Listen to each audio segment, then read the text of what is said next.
During the winter, many of these shops on East Grand Avenue board up in order to save money while all the tourists are back at home. But many take their businesses elsewhere.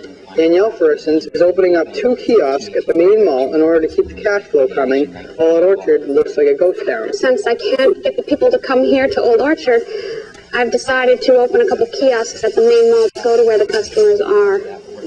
During these rough economic times, businesses like these are trying as hard as they can to keep their heads above the rushing tide of this economic crisis. We can only wait and see what will happen to business owners like these when we elect the new president of the United States.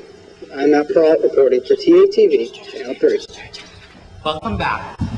Now what we're going to do is we're going to find out from students, what do you think about the economic crisis? Does it affect you? Well, we're going to find out. Take a look at some of the interviews we did around campus of Thornton Academy. Well, our family's been cutting back on shopping and what we buy, and also I got cut from my job, and it's now on a we'll call you if we need you basis, and that's it. And why do you think that is? Because they have too many people working and probably not a lot of money to pay for the workers, so they had to cut back. My family is a big soda family, and sodas have gone out of the question. My parents have gotten a new car, gas, out of the question. Not many times to go over to see friends and stuff like that, because a lot of people live far away, and it's just a hard time to get over there. And grocery day usually is on a Wednesday, but now it's on a Saturday. It's a lot of money problems, lots of money problems for my family. Well, since my sister just went to college, we've had to cut back on our traveling because of the gas prices. Like, going to see her, we've only gone to see her twice so far. And, well, that's just about it right now. Well, not really, because I have a well-paying job, and if I were ever to have a problem, my parents were there to help me out. So, really right now, no. But if it gets any worse, then I could possibly have a problem. With that, we're going to take a short break, but don't touch that dial because more live election coverage you can trust on TATV Channel 3. Don't go away. Hello, we're live on TATV Channel 3's 2008 election coverage. I'm here with Aline Scott, who's the Republican challenger to Linda Valentino, who's currently sitting as our state representative. Thank you for coming on the program. Appreciate the invitation. Let's start with the first question. Why did you decide to run against Linda Valentino for state representative?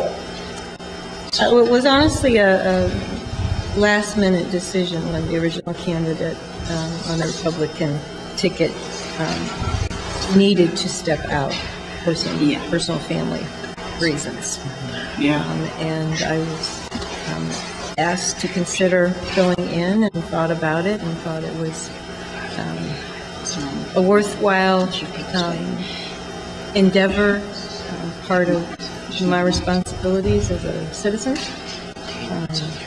to consider doing that, and I decided that I would do it not, I guess what I'm saying is I haven't had any long-term political ambitions, but I do think that the representative seat is very important. It's important that voters have choice, and so I thought it was important to step in and fill that spot on the ballot. What in your background has prepared you to take on such a role as state representative? Well, I've had considerable leadership experience and experience in problem solving, if you will, in complex issues. The experience coming from a military experience. I was an officer in the Navy for 8 years, and then I was on the faculty at the University of Pittsburgh in Occupational Environmental Health Department, and also as a clinician, as a physician.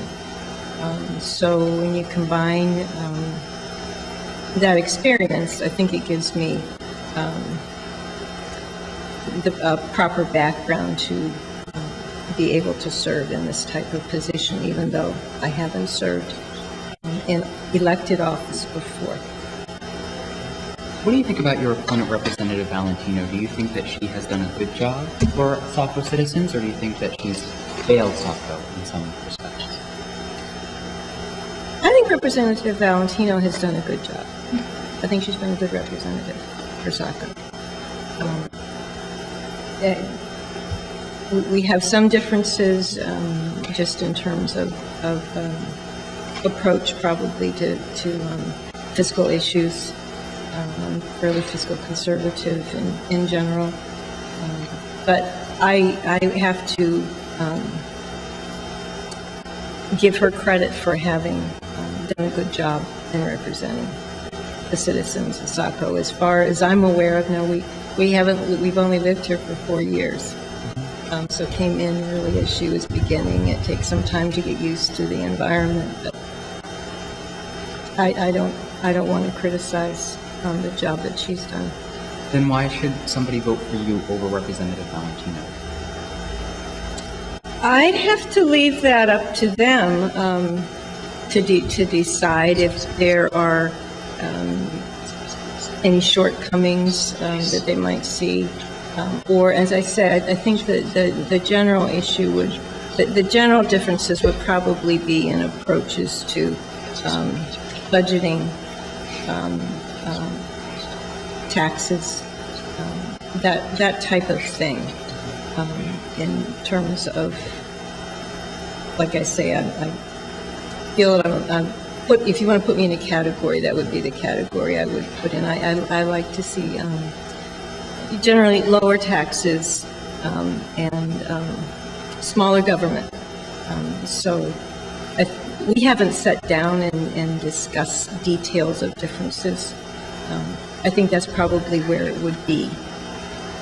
Let's start talking about some of those issues. Let's start with the economy and the tax issue, particularly question 1, the people's veto. Do you support rejecting taxing beverages, for instance, in order to pay for essential services such as Zergo, our health care plans here in the state of Maine? You know, that is a very difficult issue. I don't like the beverage tax because I don't like additional taxes. On the other hand, the needs of uninsured are very important. So what I wish there had been a different approach to finding additional funding. I think the issue with my issue with that proposal became forth suddenly without a lot of discussion as to whether that was the best.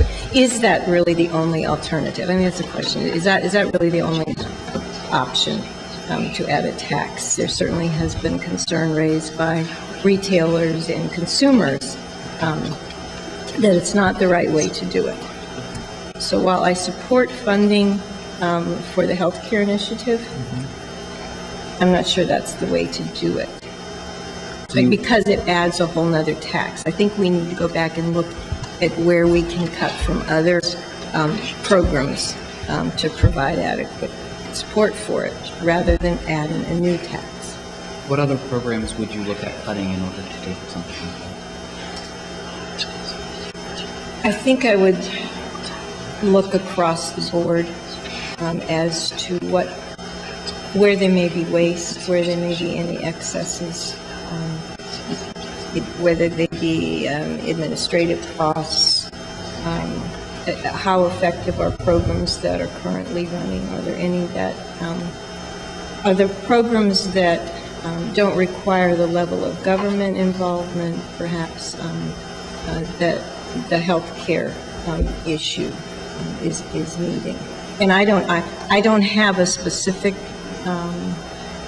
alternative source.